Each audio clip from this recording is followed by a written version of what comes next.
have a quorum, so I will call this meeting to order. Our first item is to approve the agenda. Can I get a motion to approve the agenda? So moved. Is there a second? Second. We will now vote by roll call to approve tonight's agenda. Assistant Clerk? Aye. Aram, aye. Barry? Aye. Gabler? Aye. Hoovy? Aye. Mann? Aye. Birdman? Aye. All right. The agenda is approved. Tonight, we are discussing the proposed superintendent contract. And board members, I don't need to tell you this, but this is an important decision, and I want to take a couple minutes to frame the conversation correctly. So anyone that is watching, I want to draw your attention to the board packet for this evening, where you will find a cover sheet with detailed background information about the governance committee's decision process, the data we used, and the rationale for the recommendation before the board tonight. Our responsibility as a board is to balance three things with this contract: fiscal stewardship, market competitiveness, and long-term district stability. The proposed adjustment represents a significant percentage increase over the prior contract. It is important to acknowledge that openly. At the same time, our benchmarking analysis shows that our district has been meaningfully below comparable Lake Conference districts in both base salary and total compensation structure. The question before us is not simply whether this increase feels large. The real question is whether this proposal corrects a market gap in a responsible way and whether it positions our district for leadership stability moving forward. We have confirmed with our finance director that this contract is fiscally sustainable within our long-term budget projections. However, sustainability alone is not the only factor we must consider tonight. We must also consider organizational impact, precedent, and how this decision aligns with our district values. I encourage to approach this conversation thoughtfully and respectfully, which I know you guys will, recognizing that leadership stability and fiscal responsibility are both essential to the health of Edina Public Schools. Before I turn it over to questions, I wanted to take a moment to make sure that we highlight some of the things in the board packet for the public and anyone watching this at a future date. It's important to note that the governance committee has been negotiating this contract over the past 6 weeks. And the contract before you represents the due diligence of the board, district staff, and a jointly bargained compromise of terms. The contract has been approved by Dr. Bittman and has been reviewed thoroughly by district legal counsel and the board's governance committee. Whenever a district negotiates a superintendent contract, especially when it's a new superintendent, it provides an opportunity to benchmark the current contract against the individual's skill set, their experience, and the situation of the district, as well as look at comparable districts in the market. Given Dr. Bittman's 15 years of experience as a superintendent, and in looking at a review of superintendent salaries in the Lake Conference and around the state, the governance committee determined that our current contract is comparably less than what other districts are offering and not competitive. For example, when comparing Edina's predecessor's 2026-27 base salary to comparable districts, we find that Edina's base salary is 10.12% below the districts that we tend to benchmark when we are negotiating contracts. It's worth noting that you are considering superintendent salaries. It is important to end up adding to the base salary, making the potential total payout significant. Examples of this can include annual payout for vacation and sick leave, longevity bonuses, performance bonuses. Edina has historically not structured their contracts this way. For comparable districts, we find that Edina's total comparable package ranges from 26.3% to 72.5%. When the governance committee was analyzing how to structure this new contract, we discussed the advantages and disadvantages of adding compensation through supplemental categories versus incorporating compensation into the base salary. Ultimately, the governance committee determined that by adding the increase in compensation into the base salary, the contract is more transparent and better reflects the market demand for an experienced superintendent. The governance committee fully understands, and this part is important for the public, that this approach is different than is sometimes done in other districts and may lead people to make inaccurate comparisons when looking at other superintendent contracts without doing a true apples-to-apples comparison. The governance committee also kept in mind as they were negotiating, we tried to avoid adding categories or benefits to this contract that would set a precedent for future superintendent contracts. Based on the additional 15 years of superintendent experience that Dr. Bittman has compared with his predecessor, and the knowledge that we are 49%, on average, 49% below comparable Lake Conference districts when looking at total package, the governance committee is recommending a 40% total package increase. Dr. Bittman's new base salary for all 3 years will be $364,000. This contract increase represents a 0.06% increase to the total budget, district budget for next year. This increase is a reflection of two things: the experience that Dr. Bittman brings to this role, coupled with the fact that bringing the total compensation package to meet market level.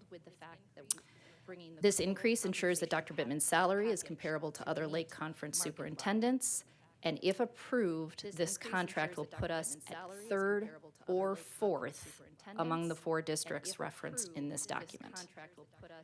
And on average, will still put us at 6.02% less than the total contracts of those other districts. The governance committee believes this investment is critical to the health, stability, and future success of Edina Public Schools. High-performing, experienced superintendents are in demand, and superintendent leadership is foundational to district performance, strategic implementation, staff retention, and community trust. We recognize both the demands and complexities of a role like this, as well as the board and community expectations that come along with holding the role of Edina Public Schools superintendent. So with those remarks being made to set the conversation, I now will open it up for board discussion, questions, and comments.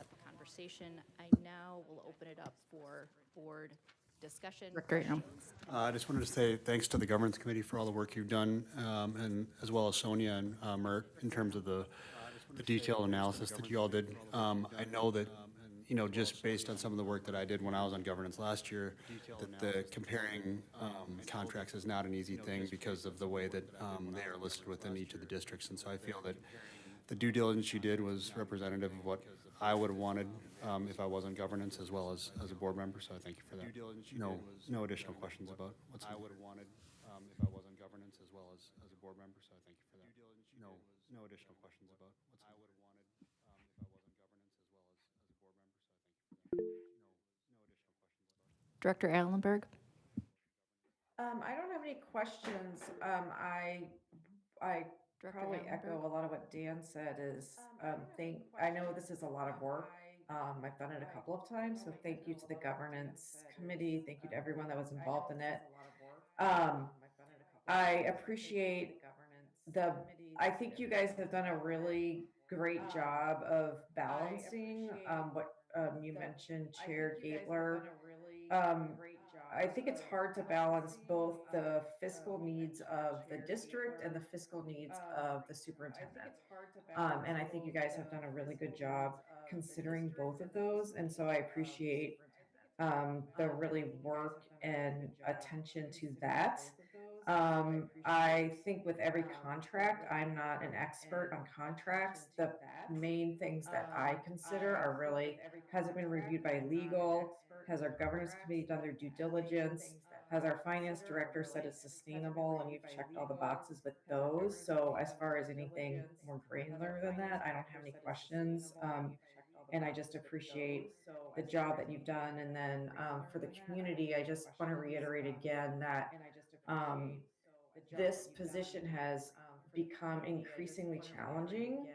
And the pool of quality candidates has become increasingly small. And I think that's a lot of what we're seeing in some of the income and salary variables here. So I appreciate the tenure that Superintendent Bittman has, and that we're getting such a quality candidate. And I don't have any reservation about this contract being put forward or towards us and approving it. The only small note, just from a process perspective, I wanted to comment on is I would love in the future, or just for consideration's sake, I don't personally love voting on things this important in a special meeting out of cadence with our normal board meeting when it's so close. I just think that when the community is used to seeing us in our published regular board meetings, I personally would have preferred to vote on this then, but that's a minute detail in the grand scheme of everything and doesn't impact this contract. I just wanted to put that forward in the future when we're working on contracts. But again, thank you to everyone that worked on this. Thank you. Additional comments from the board? Thank you.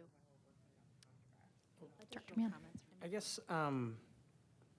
just to take the personalities out of it, or I'll actually leave the personalities in for a second, because I want to say I am thrilled with Dan Bittman's job so far as a superintendent, and I think he'll be a great superintendent. I think he has done a great job so far. But taking the personality out of it for a second and just talking about numbers on a page, I know for members of the community, it's going to be some sticker shock looking at it. It always is that. And I know it looks a lot from that market correction from where we were at with our previous candidate.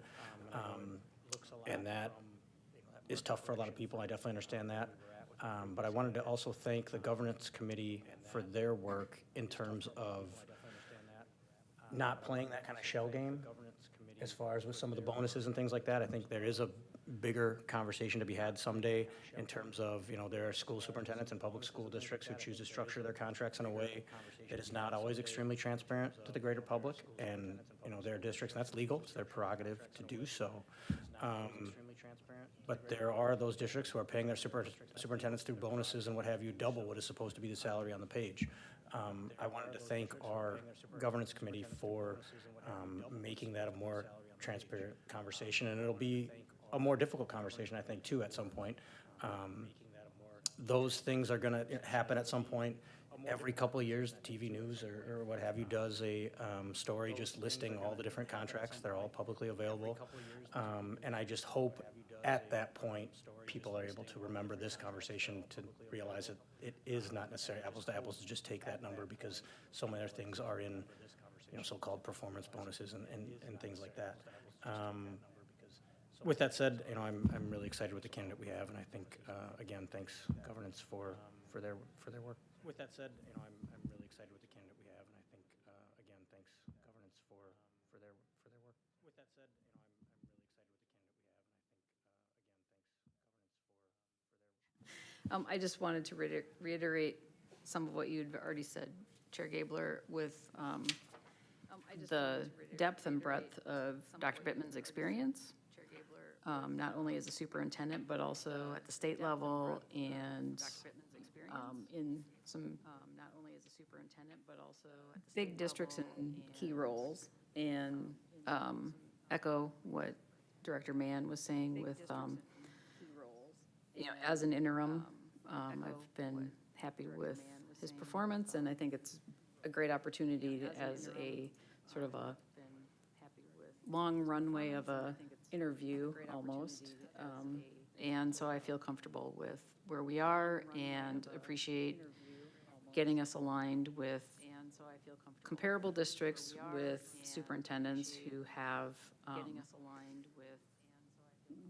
number of years of experience that more closely align with Dr. Bittman than our predecessor had. And I had the opportunity to work with one of those superintendents in this comparison and know the caliber of what that is and community expectations, et cetera. So I feel good about where we are. And I also appreciate the transparency. I feel good about where we are. And Governance committee members, do you want to add anything or ask questions? I'll just reiterate that when we spoke about this at our last work session, the comments, sorry, I keep turning my back to you, that kept coming up was we want to make sure that nothing additional gets added to the contract so that moving forward, we wouldn't be setting any precedents that we couldn't be financially responsible for. And we were very mindful of that over these past 6 weeks, and I feel like we accomplished that with this contract and in putting the base salary where it is, keeping that value transparent and forward. We were very mindful of the comments from the work session. Keeping that value transparent and forward. I think the only thing I would add is that, you know, in our experiences over the last several years, when we look at all contracts that we have within the district, we're always constantly looking at benchmarking all contracts against our comparables. Not that there's a strategy that says, well, we must be a certain position based on those comparables, but those comparables are a great sort of measuring stick as to saying, where are we within the market frame of doing that? And so I really felt that this sort of approach that we took, not only dealing with how do we make sure the superintendent contract is comparable and competitive for the talent for which we're seeking to bring on as the full-time person, I think it's also a good thing to where we're also always trying to figure out where can we, within our contracts, continue to try to drive them for value, right? That the talented people that we have throughout the district, we want to provide fair compensation and benefits for them so they feel valued, that they feel that they can make a living, that they can do that from that standpoint. I think even though this contract is specific to one person, it is the CEO and leader of the district, I think that we still accomplished those same things we do in other contracts where we're trying to put that forth as our principle for making that happen. And I feel good about that part of the process. Yes, I think the statements that I had during the 6 weeks that really mean something to me is that we are all public servants being paid by the public tax dollar. The amount of transparency and obligation under that and our fiduciary responsibility to manage every penny effectively is not lost on me, and I think that's critical and important to the elected people who are up here. And I think that that's never lost on me when we're going through this process, whether it's for the superintendent or whether it's for our other contracted staff members. So I just feel good about that, and I felt honored to be able to be a part of it on the governance committee. I'm glad that, you know, when we were doing the interim contract, I wasn't on the governance committee, and I certainly had my comments and feelings about my colleagues who were doing that contract. It's a very difficult thing to have information as you're going through this process and not being able to fully share it because it's a negotiation with all members of the board in the time that you're doing it, because it just we choose not to have that open in public session. And that's common throughout, you know, this world that we live in. And I have my own feelings about that, but nonetheless, I'm glad that we were able to have a process that was as transparent as we could make it, and as we come here tonight, be able to demonstrate that those goals and those needs, as were articulated by our colleagues on the work session a couple weeks ago, that I feel that we did a good enough process to adhere to those people who were not able to be in the room and see every detail and have every conversation with Dr. Bittman about the negotiation, that we were able to try to be connected to what your needs were, because it's not just about the 3 people on the governance committee's desire to do something. It still has to be representative of all 7. So I appreciate the appreciation from the other people who commented about that tonight. And thank you to Chair Gabler's leadership on this. Most people the chair's role is a very extensive, very detailed, and very heavy lift in everything that we do in the district, and especially in this type of process. I just wanted to compliment Chair Gabler on that as well. So I'm glad that we're here. I think it's a good contract. I think it's a good set for our future. I hope that it's a fair value to Dr. Bittman, it's a fair value to Edina Public Schools, and hopefully we look forward to approving and moving on. Thank you. It's a fair value to Dr. Bittman, it's a fair value to Edina Public Schools, and hopefully we look forward to approving and moving on. Thank you. I had one question I forgot. Within the contract, there was also room for, it says, contracting and other activities. I know it's really common. We have a candidate who's previously done that.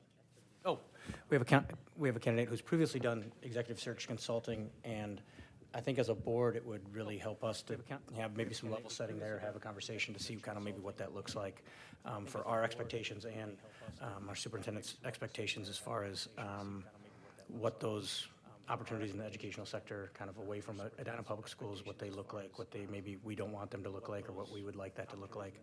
I feel like, we're making a commitment, compensation on par, where we shouldn't have too many issues with that, but I think it's a good conversation to have, at least just so we don't have surprises either way. And as far as, the market correction thing, it's not taken lightly by any of us, certainly, I don't think. We had a previous superintendent candidate that we, really liked. We have a candidate that we really like now. Understanding the different market forces at play and those things doesn't necessarily make it easy, but, the market kind of is with the market at that point. But otherwise, I wanted to say just as far as, level setting about contracting and other activities. Otherwise, I wanted to say just as far as, level setting about contracting and other activities. Otherwise, I wanted to say just as far as, level setting about contracting and other activities.